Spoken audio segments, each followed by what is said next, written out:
और लुप्त होने वाला सबसे पहली बीमारी होगी वो कैंसर होगा, क्योंकि कैंसर एक बीमारी है ही नहीं। कैंसर आपकी सेल का, आपने जो बॉडी के ऊपर एनवायरनमेंट के और केमिकल्स, हार्मोन्स, नकली दूध, फूड चेन में जो विष पहुंच गया है, इन सब के प्रति जो है आपकी बॉडी की सेल रिवोल्ट कर रही है और वो बिनाइन से मेलाइन हो गई है, और मेलाइन सेल को ही कैंसर कहते हैं। जैसे ही नेगेटिव चीजें विलुप्त होंगी, the positive factor will evaporate, so the disease will also evaporate. Cancer विलुप्त हो जाएगा, और पहले भारत से विलुप्त होगा और फिर विश्व से भी विलुप्त हो जाएगा, क्योंकि तब तक जो है ना दुनिया भी ये महसूस कर चुकी होगी। मैं आपको कह रहा हूं, आप जो है दवाइयां खाने से ज्यादा बीमार हैं। जो क्रिटिकली बीमार नहीं हैं, यदि वो दवाइयां खाना बंद कर दें, उनकी सेहत सुधर जाएगी। और यदि उसको आप जो है आयुर्वेद और बाकी चीजों से सप्लीमेंट कर देंगे, तो आप निरोगी तो होंगे ही होंगे, आपकी आयु भी बढ़ जाएगी। And this precisely we are saying कि आपका पूरा हेल्थ स्पेक्ट्रम की चेकिंग होगी, आपका मेडिटेशन से लेके योगा भी होगा, और आपके खान पान में वो बदलाव कर दिया जाएगा जिसमें अपन शाकाहारी बात कर रहे हैं, नशा मुक्त बात कर रहे हैं, अध्यात्म वाली बात कर रहे हैं। So the very very whole atmosphere will change. अभी तो हमारे अंदर इतनी नेगेटिविटी है, और इस नेगेटिविटी को समझने के लिए मैं एक कहानी बताता हूं कि शंकर भगवान जी ऊपर से चल रहे थे और साथ में पार्वती जी थी, और नीचे जो है एक चेला था। वो शंकर भगवान का बहुत बड़ा चेला था, लेकिन शंकर भगवान उस पर ध्यान नहीं दे रहे थे।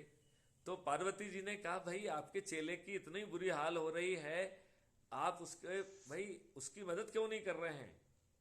तो भोले बाबा ने कहा कि देवी आप रहने दीजिए, वो इसी लायक है, उसको उसके हाल पर छोड़ दीजिए। तो जैसा होता है, देवी जी की हट के सामने, पार्वती जी की हट के सामने शिव जी को नीचे आना पड़ा। हालांकि वो स्वप्न में आए और उन्होंने पूछा कि बेटे बताओ क्या चाहते हो। बस केवल एक बंदिश रहेगी कि जो तुम चाहोगे वो तुम्हें पक्का मिलेगा, लेकिन पड़ोसियों को दुगना मिलेगा। अब उस व्यक्ति की नींद खुली तो देखा कि टूटी हुई खाट पे लेटा हुआ है। तो बोला, यार ये खाट क्या बेकार सी चीज है, एक महल होता, अच्छा सा सब कुछ होता तो देखा था नीचे से एक महल आ गया। अरे बोले, ऐसे महल से क्या फायदा है? यदि कोई सुंदर सी महारानी हो तब तो जो है ना राजा कहलाने लायक मैं कहूंगा। तो महारानी भी आ गई, बहुत खुश हुआ। अब जब उसने थोड़ा सा घूम रहा था अपनी महारानी के साथ, तब उसने आसपास दिखाना चाहा कि देखो मैं महल का मालिक हूं, मेरे साथ एक महारानी भी है। तो उसने देखा कि बगल में दो दो महल खड़े हुए हैं और दो दो महारानी हैं, तो वो जल के राख हो गया। अब उसके दिमाग जो है ना, घटित दिमाग ने सोचना चालू किया, क्या किया जाए। तो उसने कहा कि हे भगवान मेरी एक आंख फूट जाए। और उसके बाद जो है ना बाकी के साथ क्या हुआ है ये आप अनुमान लगा सकते हैं कि वो सब अंधे हो गए। तो इस व्यक्ति ने दूसरे को नुकसान करने के लिए अपनी एक आंख फोड़ने का निर्णय लिया। हम लोग सच में इसी मेंटेलिटी से जो है हम दूसरों के को से जल रहे हैं, दूसरों को सुखी नहीं देखना चाह रहे हैं। इसके लिए एक और कहानी मैं सुनाता हूं। एक व्यक्ति, उसकी मौत हुई और यमराज जी पहुंचे, और यमराज जी ने कहा कि भाई साहब आपके जो पाप और पुण्य जो है बिल्कुल बराबर के हैं, तुम 0 पॉइंट पे बैठे हुए हो, ब्रेक इवन पॉइंट पे हो, तो तुम स्वर्ग भी जा सकते हो और नरक भी जा सकते हो। बोलो बेटे कहाँ जाओगे? तो बोले यमराज जी आप तो बहुत अच्छे इंसान हैं, जब आपने मुझे ऑप्शन ही दिया है तो मैं तो देख के निर्णय लूंगा। तो बोले ठीक है।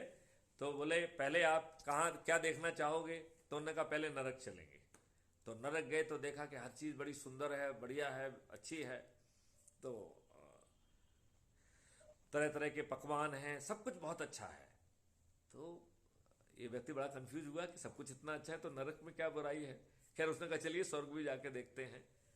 जब वो स्वर्ग में पहुंचा तो to his surprise he found की सेटिंग नरक की और स्वर्ग की सेटिंग में कोई फर्क ही नहीं है, इट इज ऑलमोस्ट आइडेंटिकल।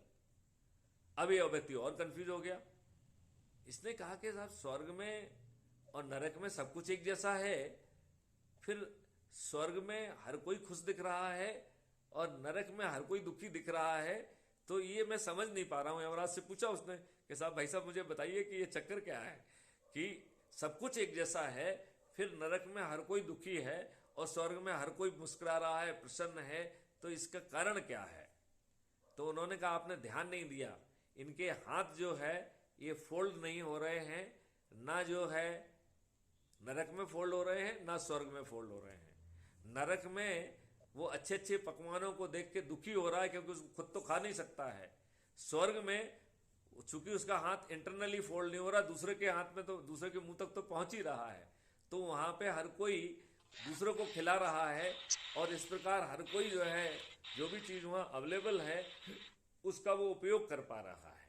ये दो उदाहरण से ये क्लियर हो रहा है कि हमने अपने जीवन को नारकीय बनाया हुआ है बाय मेकिंग रॉन्ग चॉइसेस।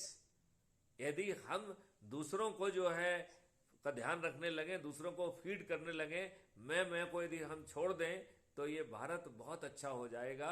इसमें किसी तरीके का किसी को भ्रम